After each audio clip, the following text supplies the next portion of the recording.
fanakatonana ny triple A be oririka mitoy ny antsojay atao amin'ny mpandraraha malagasy.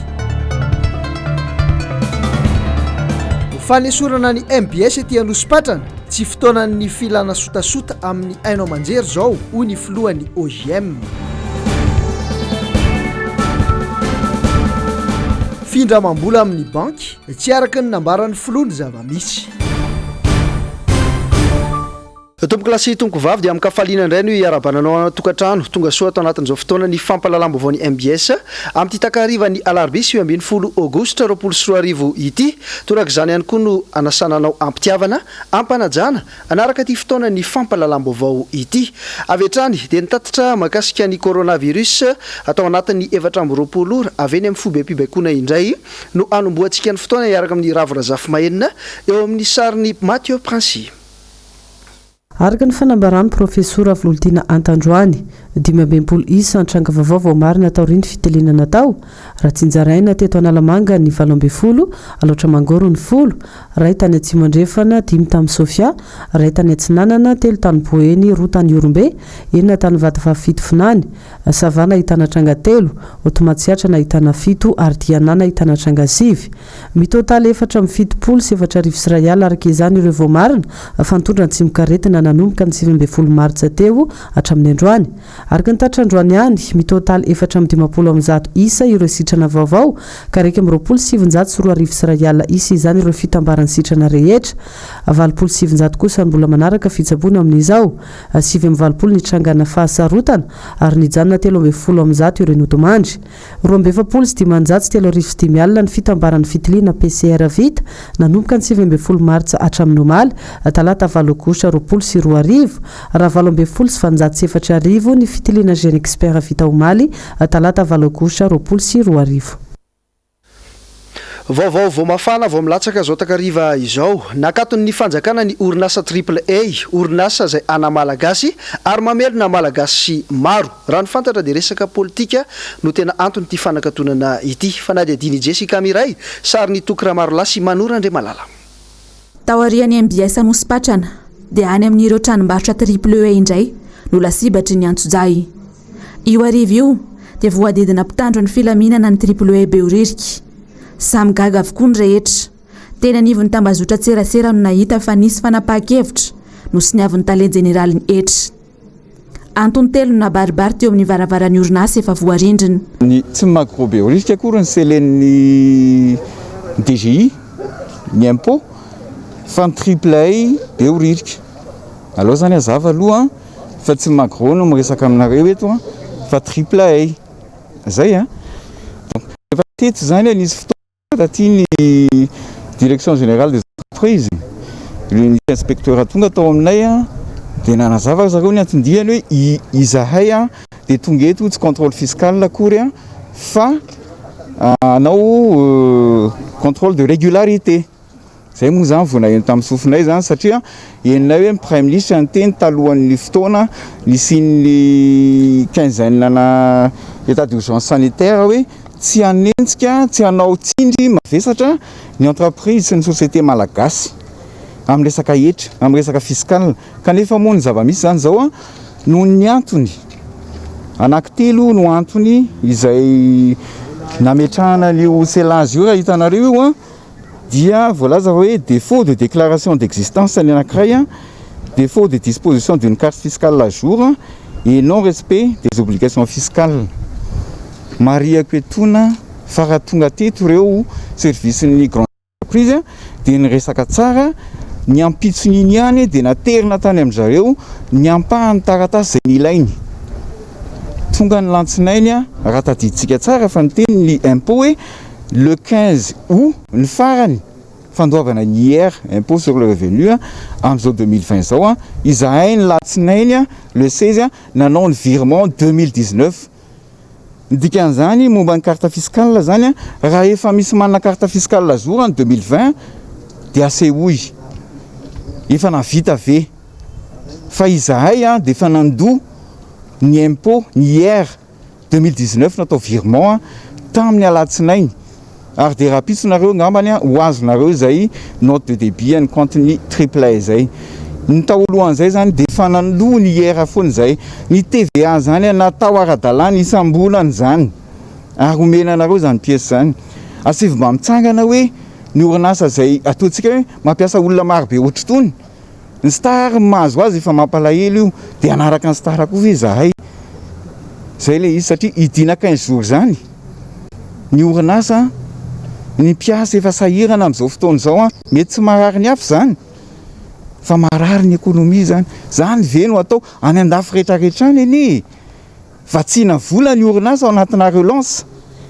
za mieritreritra ny président de la république iteny amin'ny lahady tokony mba miteny momba ny triple A ianao satria izahay nandohetra tompoko izahay manao régularisation en cours de lazaina fa hoe de foana ohatrany hoe tsy nietsika zany zay nanatona an'izao nanatony zay ary nanatitra ny zenisy ary niteny tamin'izareo fa olon-dehibe fampiteny olon-dehibe fampiresaka tsara teo anoloan'ilay inspecteur zany certificat de situation juridique ho an'ny eto amin'ity toerana ity zany 10 jours vao mivoaka avy any amin'ny domaine de rehefa manao an'izany ve zay de hoe idio aloha ka tokony idina daholo ary ve ny orinasa rehetrarehetra satria tsy ny triple A ihany mbola tsy ny délivrenareo carte fiscale 2020 zao na de efa nandoa impôt ary zahay ny lundi ka rapide tsy omenay anareo ny rehetrarehetra fa aleo azava fa ara-dalàna ary son rehetrarehetra zay ary ny momba ny lesaka hoe déclaration d'existence efa en cours le izy efa manao procédure rehetrarehetra zay de ho hitanareo rapide angehina DGE zay de hitanareo hoe reto indray zao ny pisy aterinay am'le izy fa sa ve hoe ao anatin'le fotoana zay de tsy andry ve sa tsy mifampiresaka ny DGE sy ny DGI mpiasa maro no very asa anatiny indray mpimaso anatin'izao amehany izao raha ny hita aloha de tsy avela miaro-ndoha mihitsy ny orinasa malagasy sy ny mpandraraha malagasy amin'izao fotoana efa nisy ny fandroban'ireo orinasa malagasy sy ireo mpandraraha malagasy ny taona 2024 nanomboka nahita masoandro mihiratra kely ireo mpandraraha fa de 1.7 taona ty aoriny de avy indray ny famotehana ny fandraharana tsy mahafapo ny fitondrana ve ny fahasairana nateraky ny valanaretina COVID-19 amin'izao fotoana tsy ampy ve ny fahantrana nateraky izany krizy izany mbola ampiana krizy arakasy indray satria de maro ireo mpiasa ny mangoronentana sy manana ankohan'ny itsony valifaty politika no valomanana no heverina fa tena antony ny olana lehibe anefa tsy misy idirany marika ravalomanana intsony ny triple A fa efa nomena tantanin'ny mpandraraha hafa diso fahavalo tanteraka ny mpitondra amin'izao fotoana satria ny COVID-19 ny tokony hifantohana lasa ravalomanana no enjena sy tadiavy no pitehana raha nataditsika andro vitsivitsy lasa zay de namoahana taratasy ny MBS hoe afaka enim-bolana nareo de ny andalambe zao ndray tonga dia magro ndray le fanakatonana ny antony ara teknika efa nazavain'ny tompon'andraikitra teo anatin'ny atao anatin'ny magro sy ny triple A tsy verenako tsony zay fa aminay le izy midika antsodzay mazava be zany hoe le fifaneseny le izy zany misesisesy de midika hoe anaovana intimidation lay aty amin'ny clan marque ravalomanana sy ho avy ny déconfinement ka rehefa manao déconfinement antsika mazava ho azy fa tsy maintsy hoe sorona le hoe amiana ara-pahasalamana l'état d'urgence sanitaire zany dikan'izay miverina amin'ny normal ny fiainantsika rehetrarehetra na ny fiainana ara-sosialy na ny fiainana ara-toekarena na ny fiainana ara-politika de dikan'io zany de miteny hoe petraha ianareo ary mamitsah rehefa tapy ty confinement ty fa ohatrohatran'izao ny fiaingany raha ohatrinareo ka mianan-kendry ka zao aleo ny tsara ny tantara no hitsara anazy hoe misosa makay tsika io fa eto de miantso tompona ndraiky mpanjakana hoe aleo nga mafanaja ihany aloha fa raha ohatra ka tena amarinina ny orinasa rehetrarehetra zay misy amin'izao vanim-potoana zao amin'ny resaka fiarina de mba say voajorony zareo hoe izy tsy sahirana ary kanefa raha ohatra ka nanaraka fanazavana teo tsika miezaka ny tatanivon'ny magro ho en règle zany vis-à-vis ny resaka fisika ka zay zavatra zay ny afatra tiana pitaina hoe aleo nga mafanaja ihany ary tsy mifampilavaniny amin'ty andro sara ty amin'izao nge efa tsy tohinana daholo ny olona rehetrarehetra na mifampijery maritra fotsiny ary zao de mety matezitra ka ngamba tsy dia mahatsara antsika izay fa ilaina amin'ny fitoniana ny zavatra ohatran'izao tsy mandeha makany amin'ny fitoniana misaotra. Tao tsy tanteraka ilay viana tamin'ny 7 hoe il faut acculer Ravalomanana satria tsy mbola afaka ny sain'ny maro ny asa vitany. Ankasitrahan'ny vahoaka ihany koa ny fijoroany amin'ny fitakiana ny fahamarinana sy ny mangarara amin'izao fitantanana ny Covid-19 izao. Sofa efa mahira-tsaina ny vahoaka malagasy, mahatsapa ny tena zava-misy marina, tsy valalabe mandry fa valalabe mifo.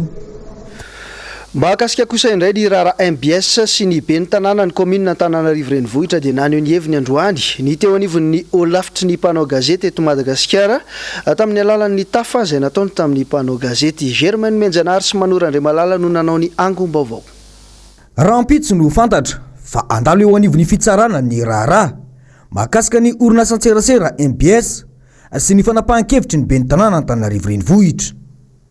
Nanamafy ny filohan'ny OGM fa tsy fotoana tokony ilana sotasota amin'ny ainao manjery intsony izao vanim-potoana iainantsika izao.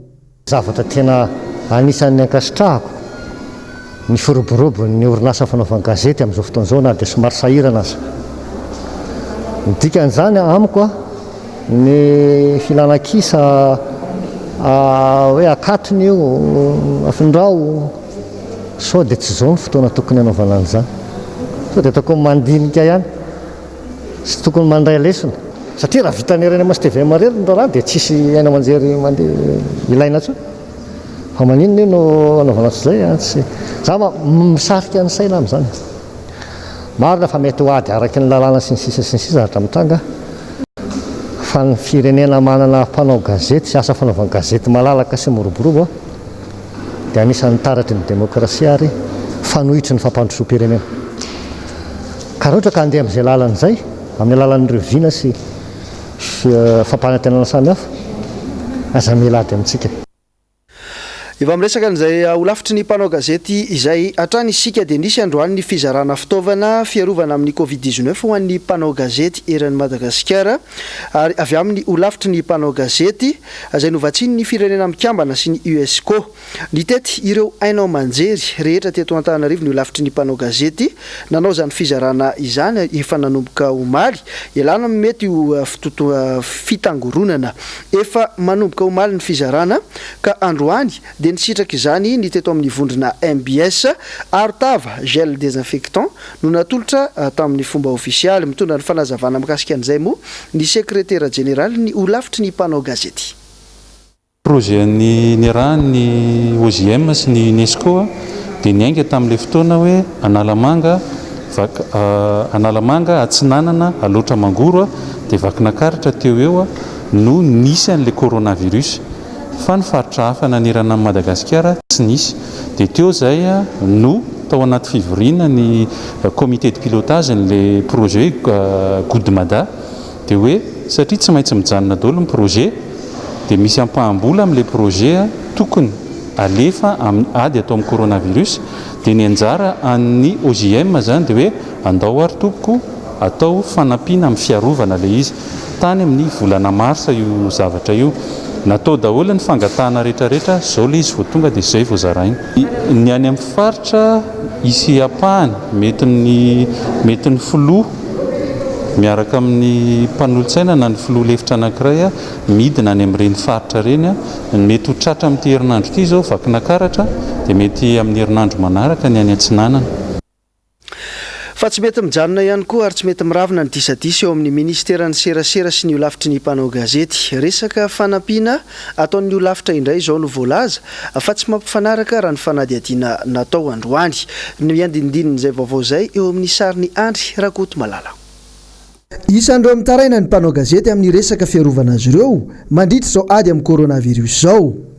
Nanao ezaka ny olafitry ny mpanao gazety ny tady fiaraha-miasa. Namaly ny antso avy hatrany ny UNESCO nitahiry ny firenena mikambana ho an'ny fanamafisana ny fandriampahalemana na ny Fonds des Nations Unies pour la consolidation de la paix. Ny olana nefa dia misy ny enjika anatiny mahazo ireo mpikambana ao amin'ny olafitry ny mpanao gazety avy amin'ny ministeran'ny serasera. Ka omaly no nizaran'ity kasibosy sy gel hydroalcoolique isaky ny toeram-piasany ity. Tena nandany fotoana na fotoana mitety zahay.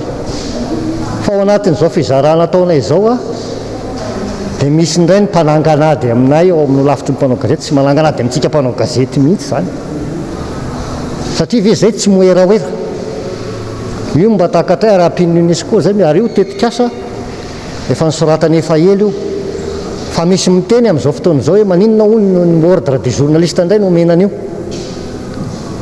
dia hoy izy aho hoe tafiditra tanatin'ny toromarika ny filohan'ny republikany fa samy mba mitondra zay anjara briky ny adina amin'ity fahavalo tsy hita maso ity ka fahavalo tsy hita maso tokony araha miady ina ny anangananao fahavalo hafa zay mitondra anjara briky ny fanampiana ny mpanao gazety zay tsy moeraoera zay tsy mamory olona rehefa mizara ny tony miezaka ary zay a mandatena mitety midesika mba tsy hisy ho voahelikilika miezaka hatramin'izay azo atao zay ka ho an'ireny olona ireny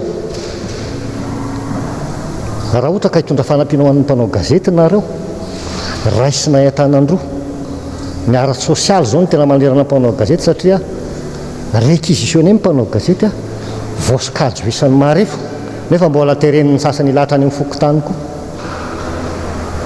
itsika manao ny asantsika mampanao gazety raha mavity nareo tompoko aza ny ataonay ny enjena fa ianaro ny ataonay miteteza ndray desika dia mitondra vary mitondra vola dia mba zaro dia amin'izay a tsisy mizanatsy ndrinila fa aza zay ny ananganana ady eto fa tsy nareo akory ny fahavalonay fa ny coronavirus nampiantso mpanao gazety androany ny mpiaron'ny zony mpanjifa RNDC teny amin'ny fobetoerany tetsy Mahamasina ny momba ny antsojay miatra amin'ireo mpandraraha madinika no antony fampiatsoana ity fanady adiny Asinandriamalala sary ny tahiriny aina tsy araka nambara filohan'ny republika toy ny mahazatra ny zava-misy aina vahoaka madinika raha momba ny fampindramam-bola eny anivon'ny banky dia tsy araka ny fanamby izay napetraky ny filoha ny ainandreo mpandraraha madinika etriny anefany tsy zay ny zavatra misy fa tovanana zana-bola ny reny vola sy ny zana-bola koa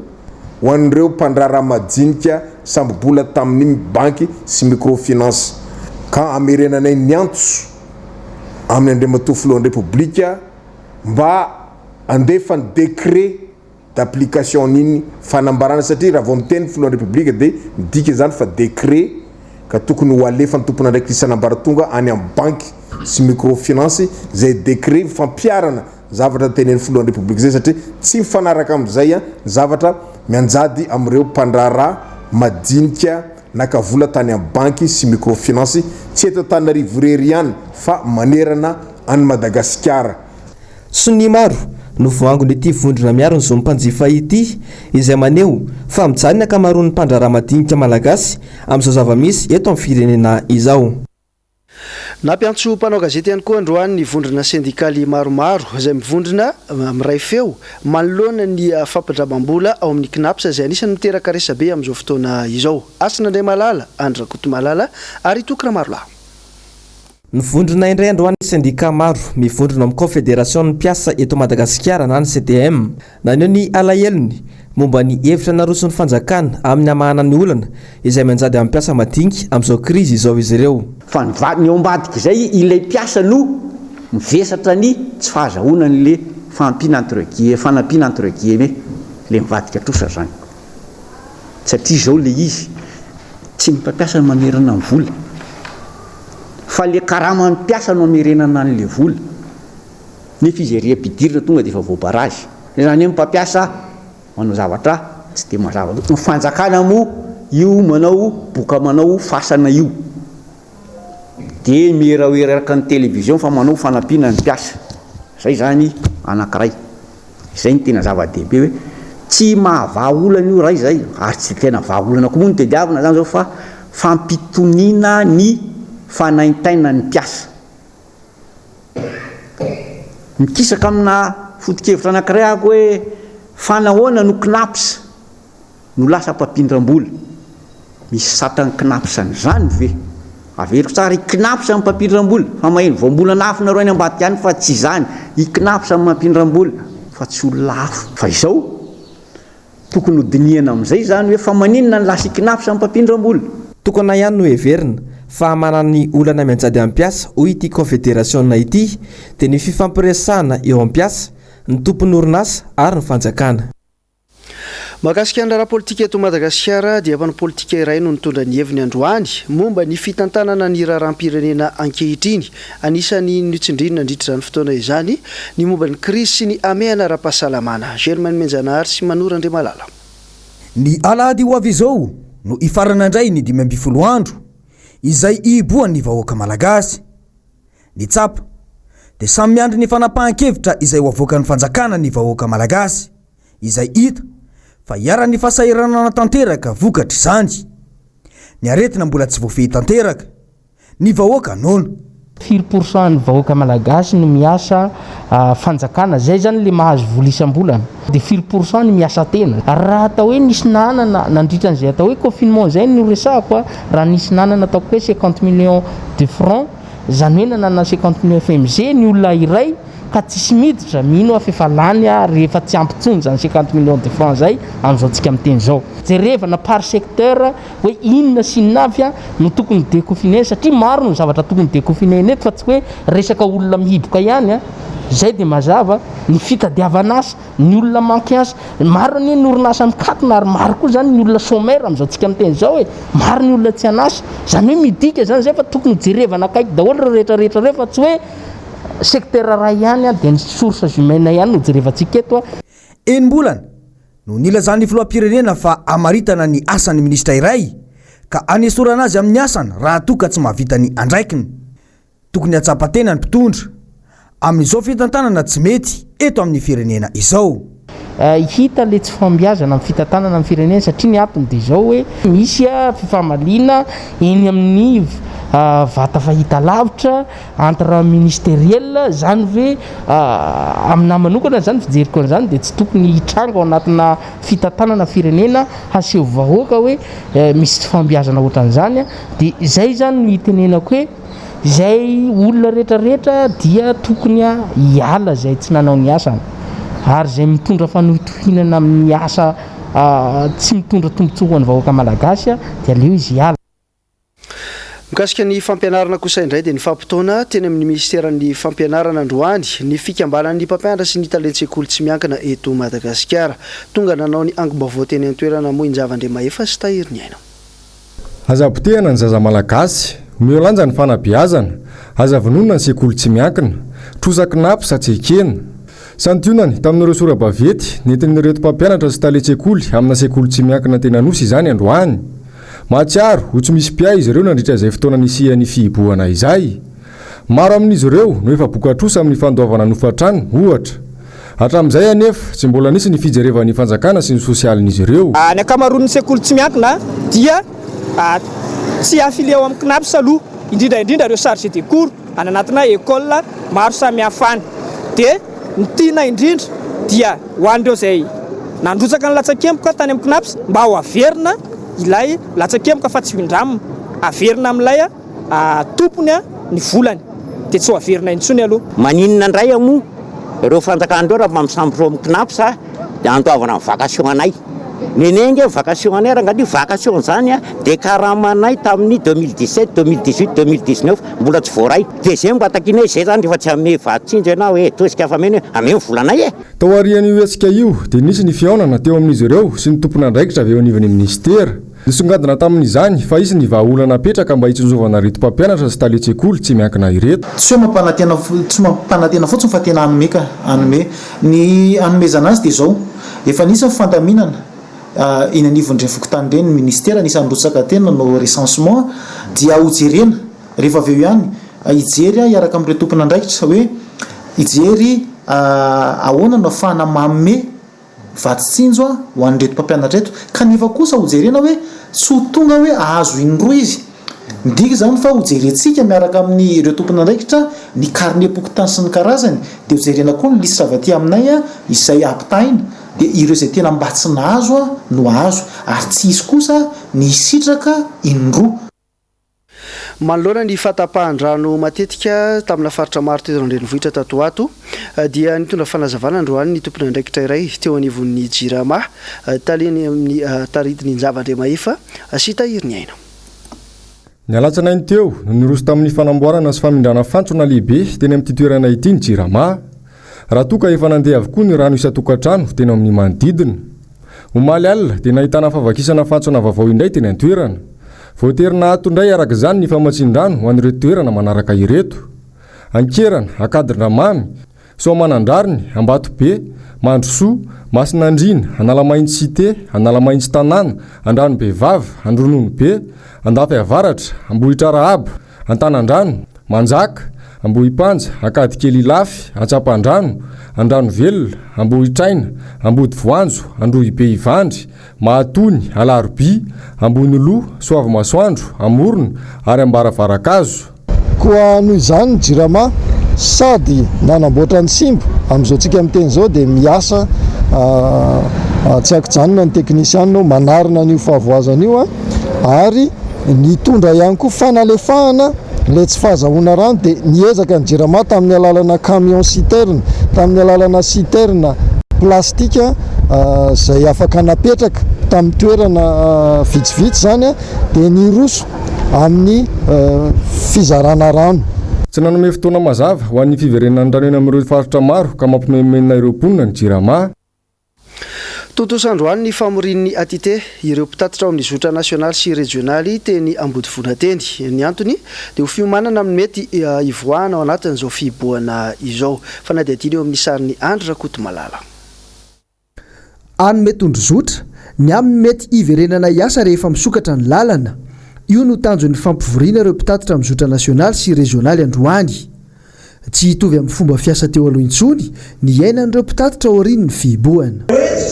Raha misy fahavonona antsika averina tsikelikely fa arakaraka ny fivoarana toedrana izy averintsika miverina normaly any. Fa raha izao kosa tena mialatsiny aminareo tsy hoe mamindra ny zavatra tenenina atao fa mahatokana andraikitra anao dia mbola tsy azo atao mihitsy ny tonga dia mamerina. Zay tsy midika hoe tsy asa ianao.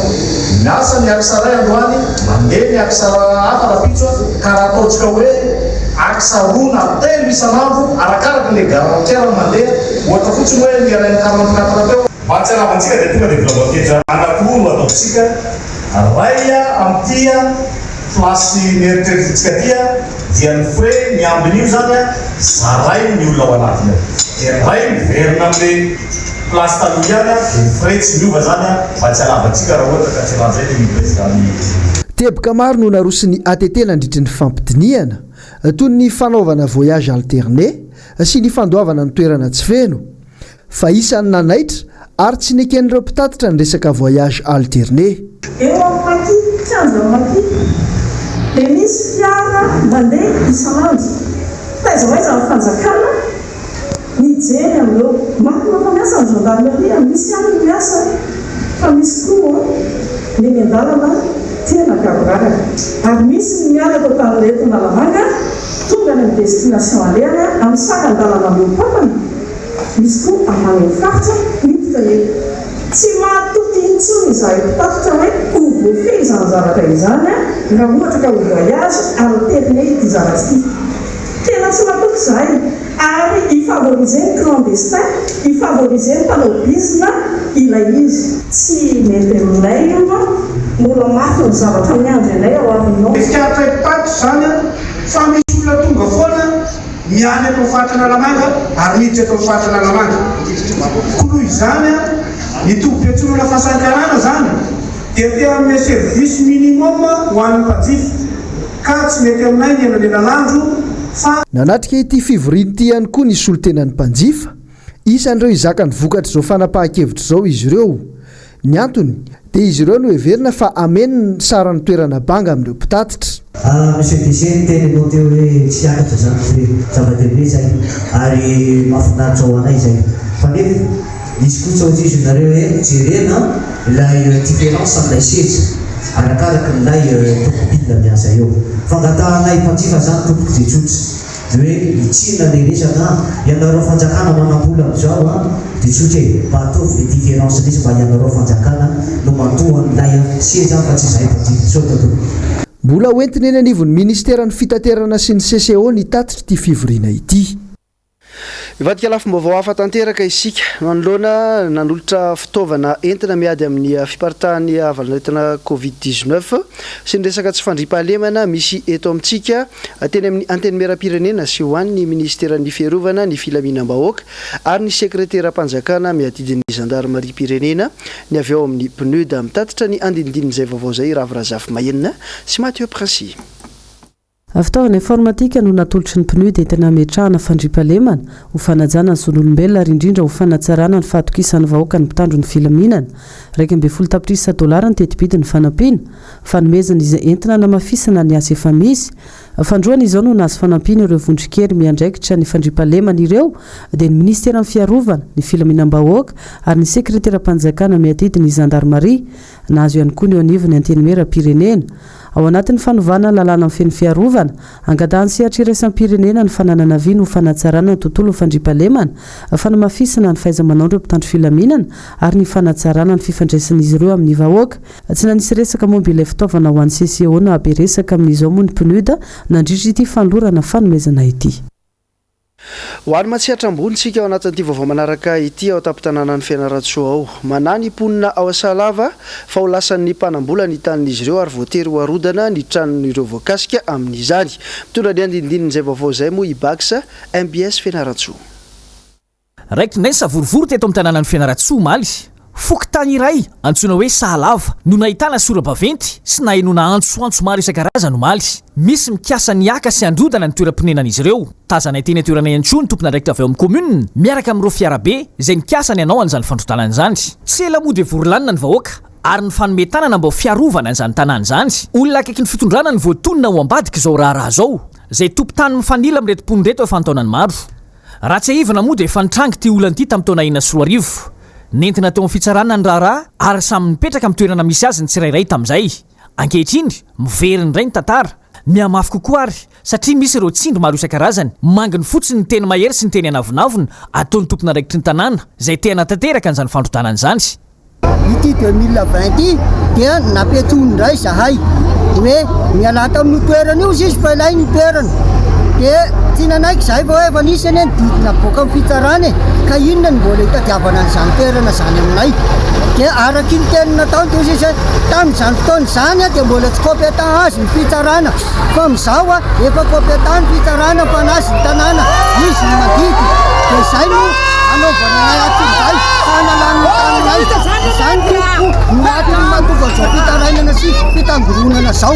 Niezak'izay nanantona ny ankilany ary mbola no amafisiny ihany koa fa dia azy ny tany, azy ny toerana ka ny commune no nanankinany azy amin'ny fandrodanana sy ny fanesorana an'ireo fianakavian'ireo eo amin'izany toerana izay heveriny fa azy zany. Le izy tsy décision fa décision ny commune satria ny fangatahana dia napetraka eo anivon'ny commune dia ny commune urbaine Fianarantsoa zany manao ny andraikiny amin'ny mahampandrindra ny filaminan'ny tanàna azy. Ny mahagaga dia ny hoe efa nentina teo anivon'ny fitsarana ty raharaha ty tamin'ny taona 2004 ary samy masina tany izy ireo raha ny tenin'ny fitsarana tamin'ny fotoanandrony. Mahatsiaro tampon-dalakale ny mponina ankehitriny very fanambola velona satria dia voalaza fa olona tena akaiky ny fitondrana tokoa no manana olana amin'izy ireo amin'izao raharaha zao. Na zany na tsy zany misy raha aman-dreny ny firenena ka manao antsoavo amin'ny tompona andraikitra izy ireo. Ny antsoanareo tompona andraikitra maheviny zahay indrindra fa anao Andriamatoa filoham-pirenena hajaina Andry Nirina Rajoelina mba hijery akaiky ny toe-javatra nitsindra azolena izay mahazo anay. Tsy hitantara zavatra maro fa ianareo mahay mametraka ny andraisanareo an'izao zavatra voina be mahazo anay indrindra fa ao anatin'ity coronavirus izay nitondrana faisana eto amin'ny tany sy ny fanjakana no androvana sy hamiteny indray ny fanananay. Aiza ny tany iainanay apetraka aminareo manam-pahendrena sy manam-pahalalana ny teny fa misaotra tompoko. Ivadika amin'ny malaza any Afrika isika dia ny vaovao malaza momba ny Mali sy ny zava-misy any toerana amin'izao fotoana izao no nangony ny Ravirazafy Mahenina sy Mathieu Princy. Mangataka ny ananganana komity nasionaly ary fametrahana tetezamita tantanana sivily ahafahana miroso amina fifidianana filoham-pirenena faran'izay aingana ireo miaramila maliana na tonga ny fametraha-pelan'ny filoha Ibrahim Boubacar Keita. Androany maraimbe no nanao fanambarana atao amin'ny fahitalavim-panjakana ireo miaramila manambonihitra 5 sy ny namany hafa. Nilaza ihany koa izy ireo fa anaraka izay mety ho fifampirarahana eo amin'ny sehatra iraisam-pirenena. Mialohan'izay fanambarana izay, alina no nandray fitenenana tao amin'ny fahitalavim-panjakana ary nilaza tamin'ny vaokamaly rehetra ny filoha Ibrahim Boubacar Keita fa hiala eo amin'ny fitondrana. Ny maraina an'io fanambarana io moa no samborin'ireo miaramila mpikomy ny tena sy ny praiministra Bobo Cissé ary nentina tany amin'ny toby nisy ireo miaramila. Boba somaly vao maraina nataon'ireo miaramila avy eo amin'ny garnison Kati 12 kilometatra ny Bamako no niatombohan'ny hetsika. Nalain'ireo miaramila ireo ny tanàna tamin'izany ka betsaka tamin'ireo mponina tao no nihazo an'ny Bamako ho any amin'ny ministera ny fiarovana anaitra ireo manam-pahefana ambony rehetra. Ankoatra ny fisamborana ny filoha sy ny praiministra, efa nisy ihany koa ny fikasana hisambotra ny ministra ny filaminam-bahoaka sy ny ministra ny fiarovana. Ato andro ihany no nanao antso ho an'ny fifampiresahana ny fitondrana izay niafara tamin'ny fisamborana ny Ibrahim Boubacar Keita sy Bobo Cissé ny arivo. Voasambotra ihany koa ny ministra ny raharaham-bahiny malianina Tiebele Dramé. Ny alina ihany no nanao fanambarana tamin'ny anao manjery IBK rehefa nazy tsindry tamin'ireo nisambotra azy. Nilaza ity farany fifananao ny fomba rehetra narenana ny firenena nanomboka ny taona 2012 nolazainy fa fikomiana samihafa izay efa amam-bolana maromaro izao ary hitaky ny fametraha-pelany. Tsy manan-tsafidy ao Ibrahim Boubacar Keita raha tokana andrefepetra ny miaramila ka aka ny fitondrana. Tsy te ho tomponandiko amin'izay mety ho rahalatsaka ny tenako. Fisaorana no atolotra ho an'ny vahoaka rehetra tsy ankanavaka ary milaza fa tsy indray ny andraikitra mahafilohan'ny pirenena maliana manomboka izao. Rava ihany koa ny gouvernemanta sy ny parlemanta. Roa taona lasa izay, betsaka ny tsy fitovi-kevitra nisy teo amin'ny miaramila maliana tamin'ny avaratry Mali. Betsaka ireo nanao antso amin'ny fisina kolokolo eo anivon'ny tafika toy ny fanodikodinam-bola. Ny farany teo, vokatry ny fanetedina natao no nahafahan'ny fanjakana nanakeza angidim-by roa. Raha ny fanetedina nataon'ireo mpandinika sy mpamakafaka politika mety ny fanesorana ny lehiben'ny mpiaro ny filohan'ny pirenena izay lieutenant colonel no ny atombohan'ny fikomian'ireo miaramila ka natonga hatramin'ny fanerena ny filoha Ibrahim Boubacar Keita hiala amin'ny toerany. Nanamelaka ny fiatsika ataon'ireo miaramila moa ny sehatra iraisam-pirenena. Efa fitaona izao no nitondra ny Mali Ibrahim Boubacar Keita. Eo amin'izay mba resaka iraisam-pirenena izay hatrany eo amin'ny tontolon'ny fanatanjahantena dia tafiakatra amin'ny dingan'ny famaranana ny PSG ao anatin'ity fanadihadiana hoetiny Ravin-Razafy Mahenina sy Mathieu Princy amin'ny Ligue des Champions ity. Sambany teo amin'ny tantara no tafiakatra amin'ny dingana famaranana ao anatin'ny lalao Ligue des Champions ny PSG. Telo ohatra ny safara ny sarahany tamin'ny Leipzig alina tao amin'ny kianjan'ny loza tany Lisbonne. Nanjaka tanteraka i PSG tao anatin'ny lalao mialohan'ny fakanaina. Mbappé, Di Maria ary Neymar no tena nitarika ny lalao. 13 minitra ny lalaovana no nahafaty baolina Di Maria rehefa nahazo coup franc. Roa ohatra ny baolina teo amin'ny 20 minitra ny lalaovana. Niditra tao anatiny ampaham-potoana faharoa no nahatonga ny salanisa telo. Amin'ny alahady ho avy izao no anatanterahana ny lalao famaranana ao amin'ny Ligue des Champions. Ny iray amin'ny ekipan'ny Bayern Munich sy ny Olympique Lyonnais izay eo anan'io ala no hiakatra amin'ny dingana famaranana. Milohan'ny tena isa rahantsika dia indro tanterina aminao ny tatitra mahakasika ny coronavirus sy ny fivoaran'izany eto Madagasikara tao anatin'ny 420 ora. Araka ny fanambarany profesora Volontina Antandroany, 12 isa tranga vaovao marina taoriany fitelenana tao, raha tsinjaraina teto Analamanga ny 12, aloatra Mangoro ny 10, ray tany Atsimandrefana 10 tamin'ny Sofia, ray tany Atsinanana 3 tany Boeny, 2 tany Orombe, 9 tany Vatavafito Finany, Savana ahitana tranga 3, Otomatsiatra ahitana 7 ary Dianana ahitana tranga 5. Mitotaly 470 sy 4 sy rayala araka izany ireo vao marina, fantondra ny tsimokaretina nanomboka ny 20 martsa teo hatramin'ny androany. Araka ny tatra androany ihany, mitotaly 450 isa ireo sitrana vaovao, ka raika amin'ny 27 sy 2 sy rayala isa izany ireo fitambarany sitrana rehetra. 27 kosa ny mbola manaraka fitsaboana amin'izao, 7 ny trangana fahasarotana ary nijanona 13 ireo nodomandry. 20 sy 5 sy 3 ny fitambarany fitiliana PCR vita nanomboka ny 20 martsa hatramin'ny omaly, talata 7 aogositra 20 sy 2 raha 20 sy 704 ny fitiliana Gen Expert vita omaly, talata 7 aogositra 20 sy 2. Tapitra ny vaovao tamin'ity alina ity ankasitrana tompo lasy toko vavy ny fanarahanao hatrany ny fampalalamba vaovao ny MBS makasitraka anao tany tokantrano zahay na ny eto an-toerana na ny ampitan-dranomasina ankasitrana ny teknisiana sy ny mpanao gazety ny farimbona tao anatin'ny fanatotosana ny tenanay mametraka ny mandrapitafa ho amin'ny manaraka indray samy io teny Andriamanitra.